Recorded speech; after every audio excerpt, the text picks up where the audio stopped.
Okay, chapter 1, 2, orders of operations. Love orders of operations. Um, let's look at some of the vocabulary that we are going to use in this chapter. Evaluate. Evaluate means to simplify. It means to do, if you can add or subtract or multiply or divide or do exponents or orders of operations. If we can combine like terms, that's evaluate. And then orders of operations. So we know that orders of operations start with grouping symbols, and then you have exponents, and then you have multiplication and division, and then you have addition and subtraction. And you're going to go in that order. You're going to say, are there any grouping symbols? You're going to simplify those or evaluate those. Then you're going to look for exponents. Are there any exponents in the problem? And then you're going to simplify those. Is there any multiplication or division? And if there are both, if there's multiplication and division, you're going to do whatever comes first, left to right. So you'll complete them, whichever comes first, left to right. So if there's division is more left than the multiplication on the right, you would do division first. If multiplication comes first, reading left to right, then you do the multiplication. And then addition, subtraction is also equal, and they're left to right. So let's take a look. So we have this first problem, evaluate numerical expressions. Notice this is an expression because there's no equal sign, and we're talking about this problem. There's no equal sign, and it's a numerical expression opposed to an algebraic expression because there's only numbers in it. There are no variables in it. If they had variables, it would be called an algebraic expression. But since it only has numbers, it's considered a numerical expression. So we have, to evaluate an expression means to find its value, meaning we want to simplify this. Find the cost of admissions, the expression, blah, blah, blah. So that comes from that problem. The admissions prices for an aquarium theme park are shown in the table. If 4 adults and 3 children go to the park, the expression below represents the cost of admissions for the group. If we have 4 adults, so each adult costs $78.95. That sounds about right. So we're going to multiply 4 times the cost of 1. Since we have 4 adults, we multiply 4 times 78.95. And then we have 3 children, and a child costs $68.95. So we have 3 kids, and we're going to multiply that by 68.95. Orders of operations tells me, so actually let's do this. So let's look at this problem, and let's look at the operations. What operations do we have? Well, we have multiplication right here. We have multiplication right here, and then we have addition. So if we look at GEMDAS,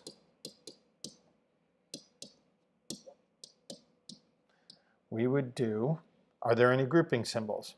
Now, some of you go, oh yeah, there's parentheses, but notice inside the parentheses, it's simplified. Inside the parentheses is 78.95. There's no operation. There's no addition, subtraction, multiplication, division, exponents, absolute values, division bars, etc. So this is already simplified. So these parentheses right here are not showing grouping symbols. That's showing multiplication. So both of those parentheses are showing that 4 is multiplying 78.95 and 3 is multiplying 68.95. So there are no grouping symbols, there are no exponents. So we have multiplication and multiplication. Which one do we do first? Well, we're going to do it left to right. So we'll do this multiplication first. We'll multiply. Let's get our handy dandy notebook, right? Anybody tell me what that's from? Blue's Clues. Don't know if you remember Blue's Clues.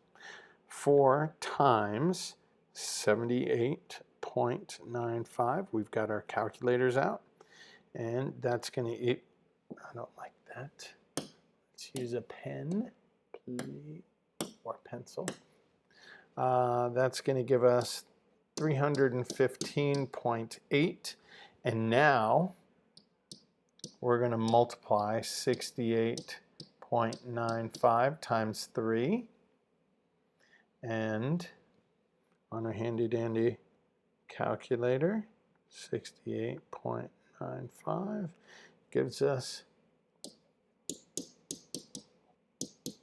206.85. And now we only have addition left, so we will do that operation.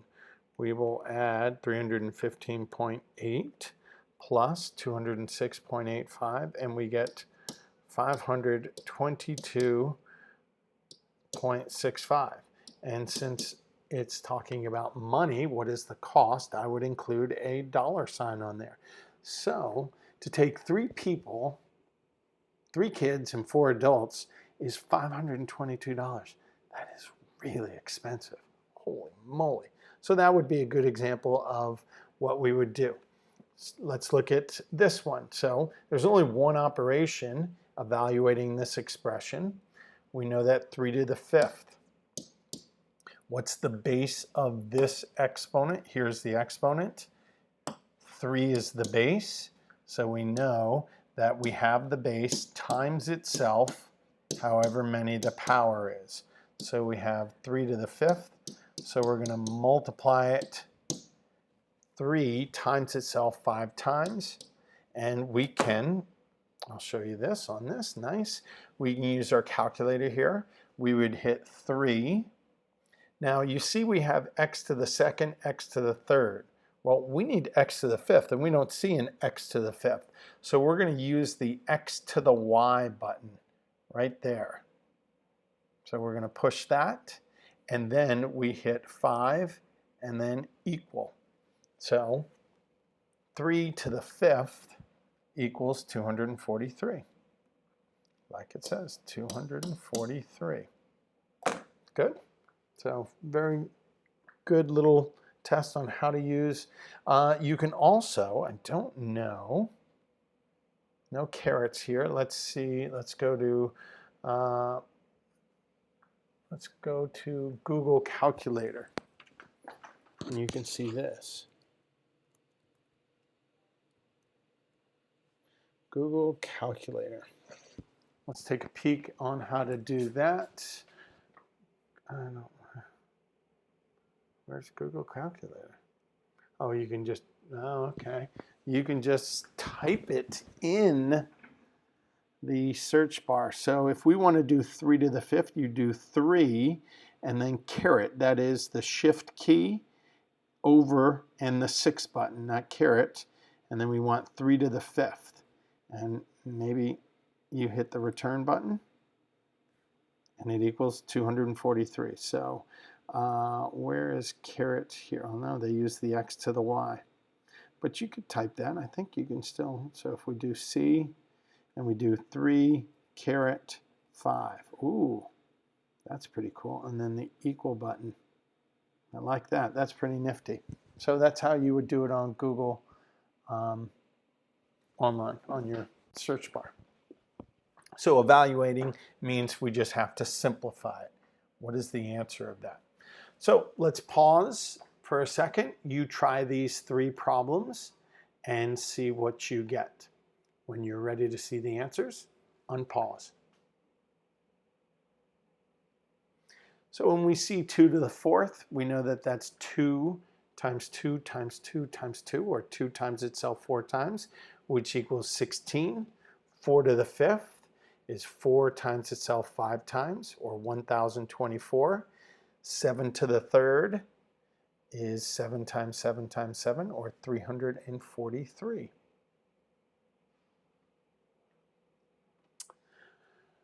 So whenever we do orders of operations, as it says, we want to evaluate or simplify expressions inside grouping symbols. So we need to remember that when we see this, these are not grouping symbols right now. These parentheses are only showing multiplication. If we see a problem like this, these parentheses are acting two ways. They are definitely grouping symbols. They're grouping symbols because there's an operation inside here. So they are considered grouping symbols, but once we simplify that 3 plus 8, notice the parentheses stay there because we have multiplication. It's showing multiplication also. So the grouping symbols turn into multiplication. The parentheses are now showing multiplication. So be careful of that. Just be aware those are the examples. So these parentheses here in this example is showing multiplication. This one in yellow is showing grouping.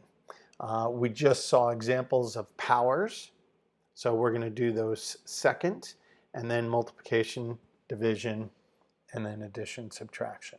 So hopefully we can try a couple. Good. So we've got this problem. We've got this 16 minus 8 divided by 2 to the second plus 14. So do we have any grouping symbols? Nope, no parentheses in there. Do we have any exponents? Yes. So we're going to have to do exponents first. So we're going to do 2 to the second.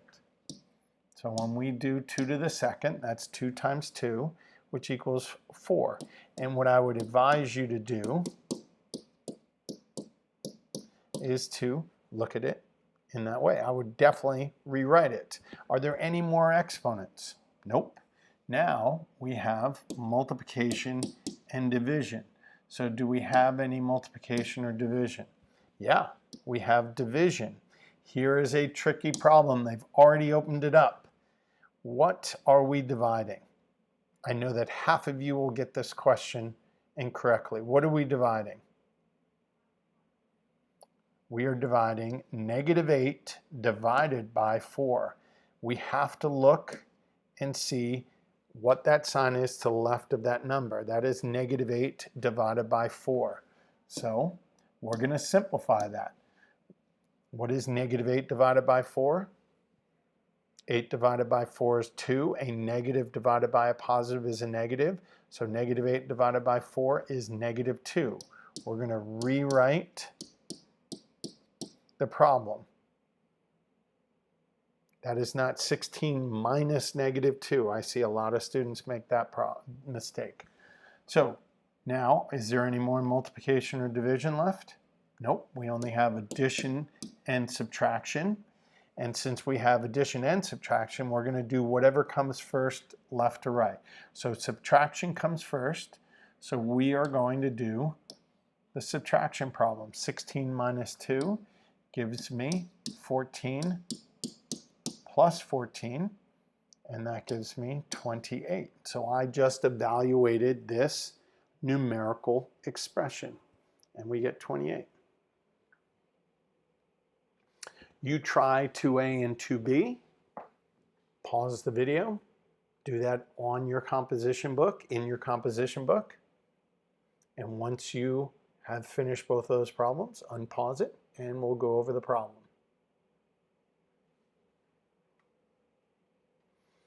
So we have in 2A, the operations that we have are addition, multiplication, and subtraction. So do we have grouping symbols? Nope. Do we have exponents? Nope. Do we have multiplication and division? Yes, we have multiplication. So we're going to do the multiplication first. What are we multiplying? Positive 42 times 2 gives me positive 84. Now, if we go down to the new statement, what do we have left? We have addition and subtraction. What are we going to do first? Well, they are equal in importance, so we're going to do those left to right.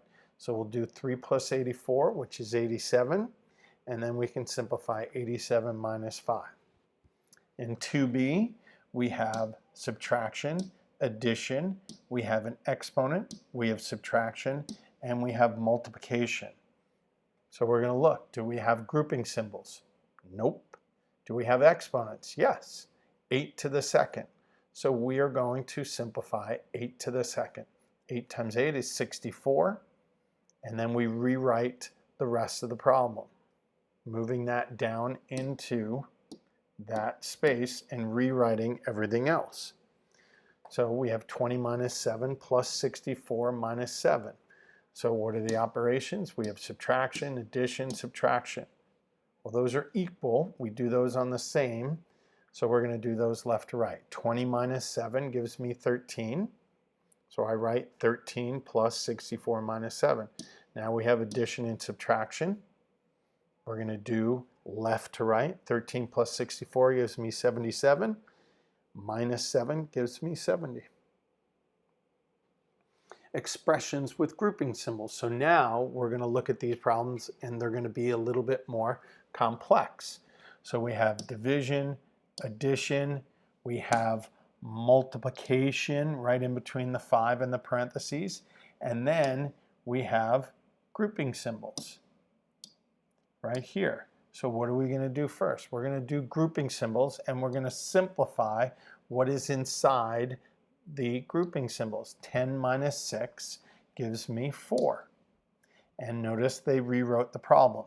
So what do we have left now? We have division, addition, and we have multiplication. Those are not grouping symbols anymore. That's just showing multiplication between 5 and 4. So orders of operations tells me that division and multiplication are left to right. So we are going to do the division before the multiplication. 4 divided by 2 gives me 2. Notice they rewrite the problem, 2 plus 5 times 4. And now we're going to do multiplication before addition, gives me 20. And then 2 plus 20 gives me 22. I like B. B is pretty heavy. So let's look and see what operations do we have. Well, I definitely see one set of grouping symbols, and I actually see a second set of grouping symbols. So grouping symbols were always, they're called nested.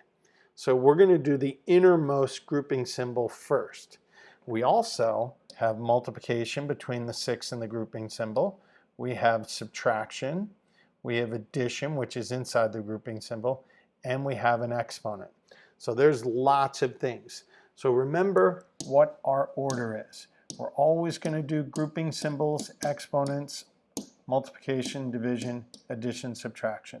So look for grouping symbols. We have 2 sets of grouping symbols. We're going to do that innermost grouping symbol first. So we're going to do this. What's 2 plus 3?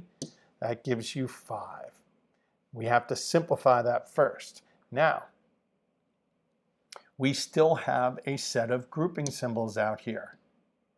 So we're going to do what's inside those grouping symbols. Well, what do we have inside there? We have 2 operations. We have subtraction and we have exponents. So we're going to go back and look at our orders of operations. What would we do first? Would we do subtraction or would we do exponents first? Yeah, we would do the exponent first.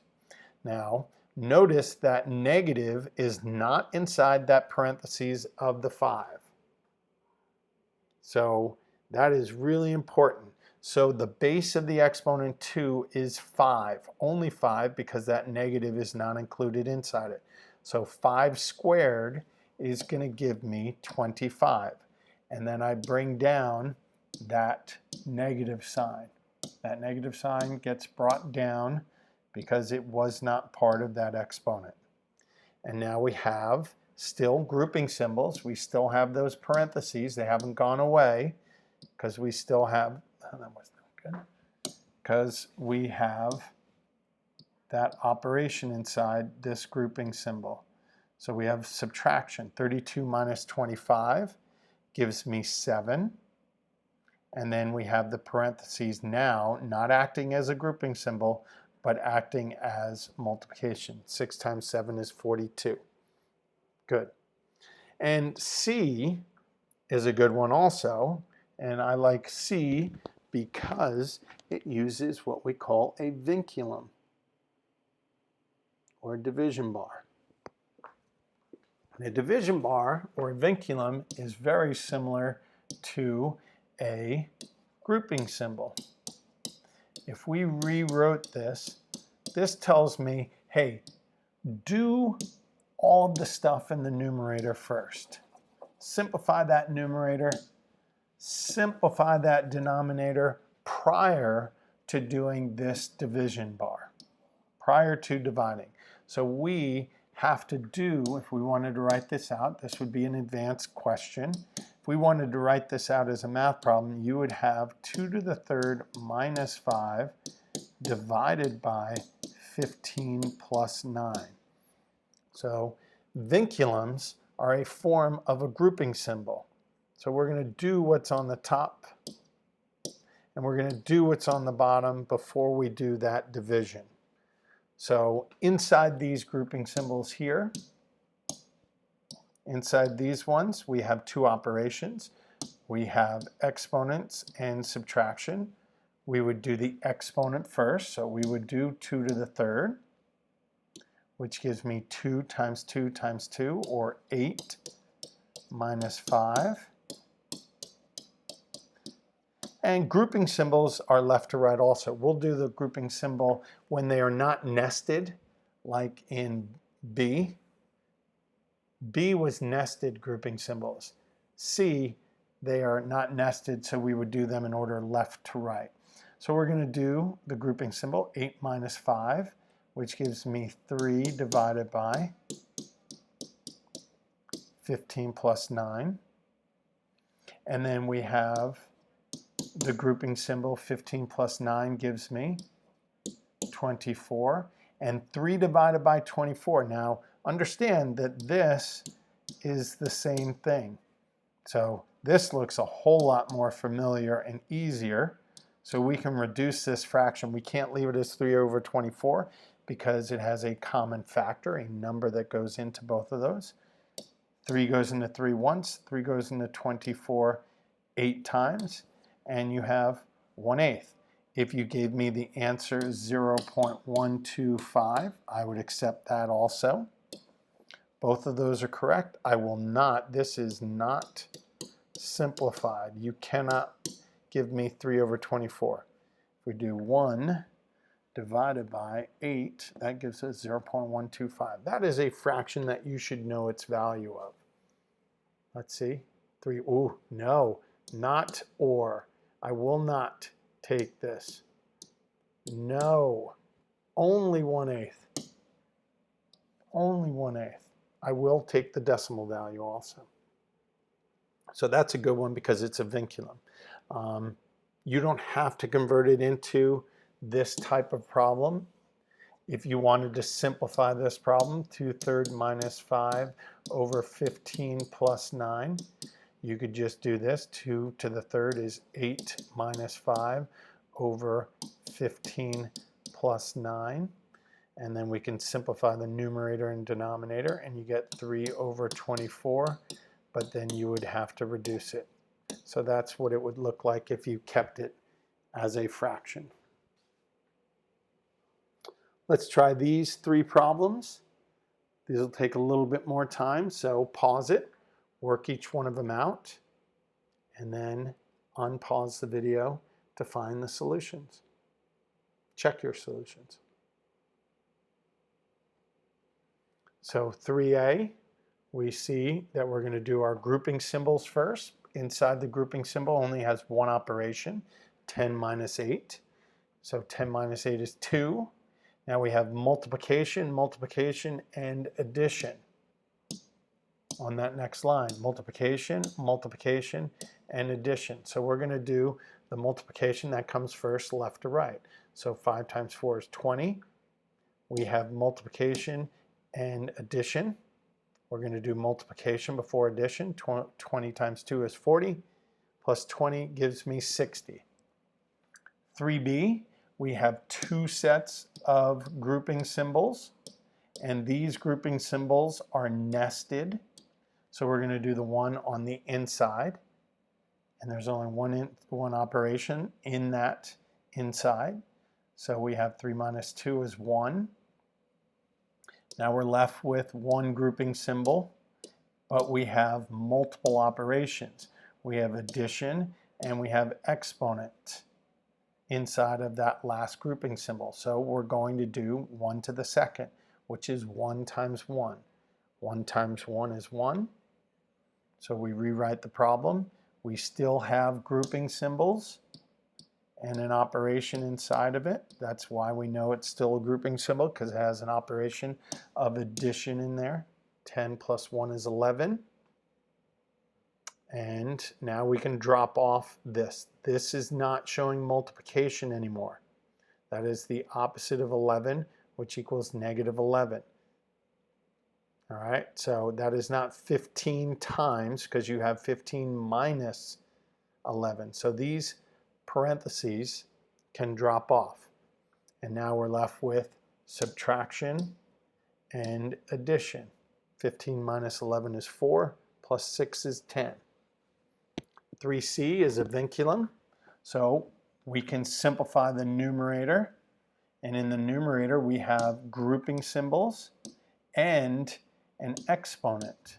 Well, we're going to do the grouping symbols before exponents, so we'll simplify 4 plus 5, which gives us 9.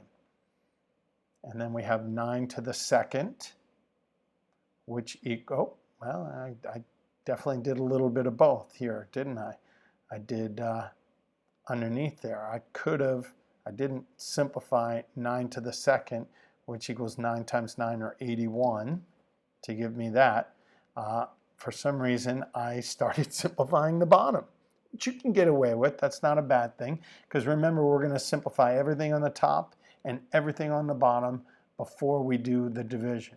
So I did 7 minus 4 is 3, and then for some reason I did 9 to the second, and then I did 3 times 3, which is 9, and then I simplified 81 over 9, and my final answer is 9. When one or more grouping symbols are used, we did that. That's a redundancy. I don't know why that is there. Mr. Mack maybe didn't finish doing the notes. That's what I did, but we can keep going. So real world examples. Let's take a peek. Science on the sphere, SOS, demonstrates the effects of atmospheric storms, climate changes, and ocean temperature on the environment. The volume of a sphere is 4/3 of pi multiplied by the radius r to the third power. So we have the formula,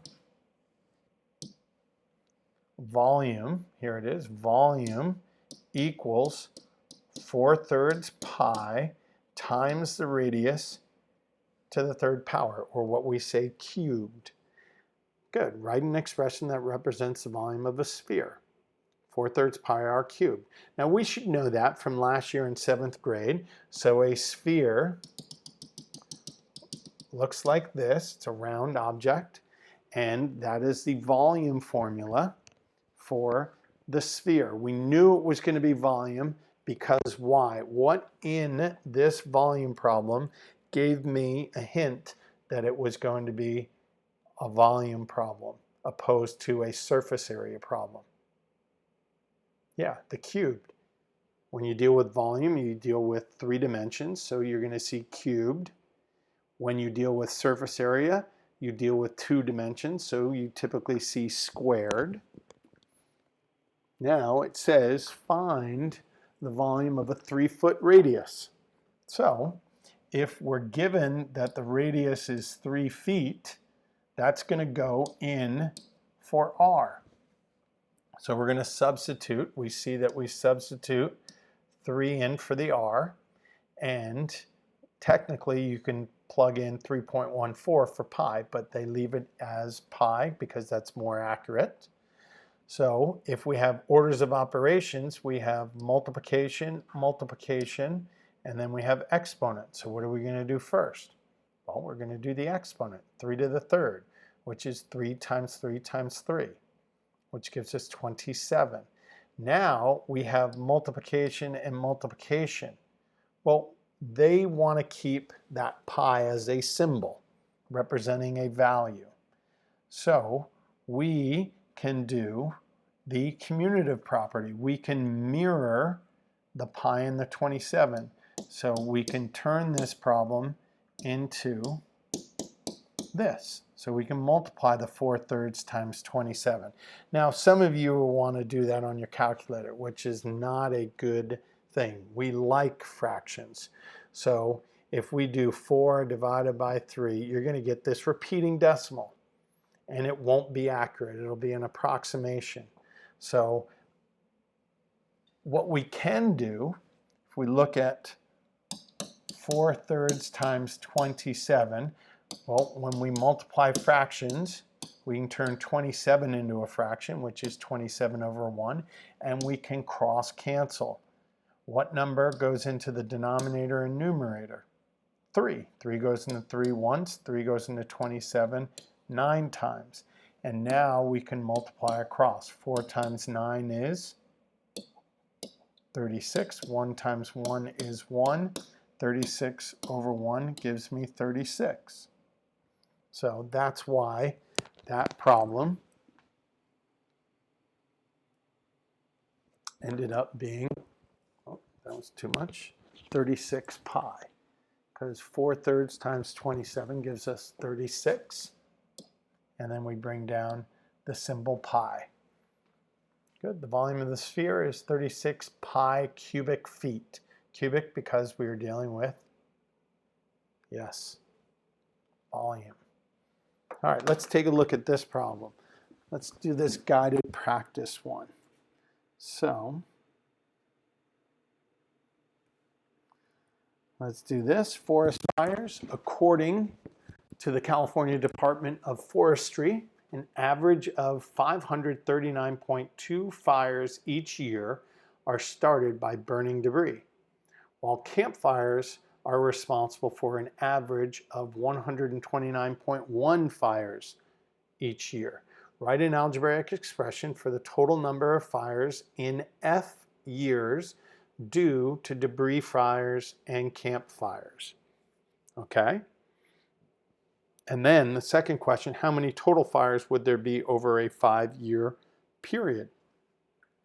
So take a moment, pause it, and do the A, write an expression representing the number of fires in F years. So we don't know how many years in A. And then in B, it tells you how many years. So you're going to give me 2 answers. So when you're ready, unpause the video.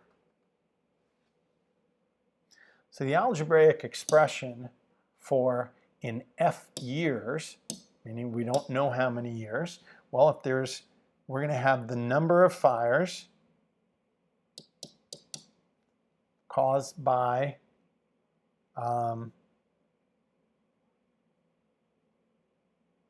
debris, right? Number of fires of debris. So debris fires, we'll call that D. Well, yeah, technically you don't need a bit. There's 539.2 times the number of years. So you would do F, right? If it's each year and you're doing it for F years, you would multiply the number of years times 539.2. And that is for debris. And then you're going to add it to 129.1 for campfires, and you're going to multiply that by F, and that is campfire. Campfires. So your answer for A should look like that. 539.2 times F plus 129.1 times F.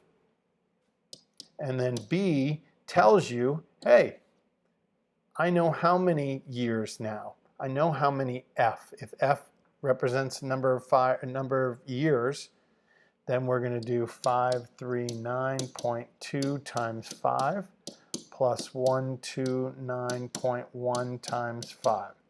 In orders of operations, tells me to do the multiplication first. I'm going to multiply that. And taking out my calculator,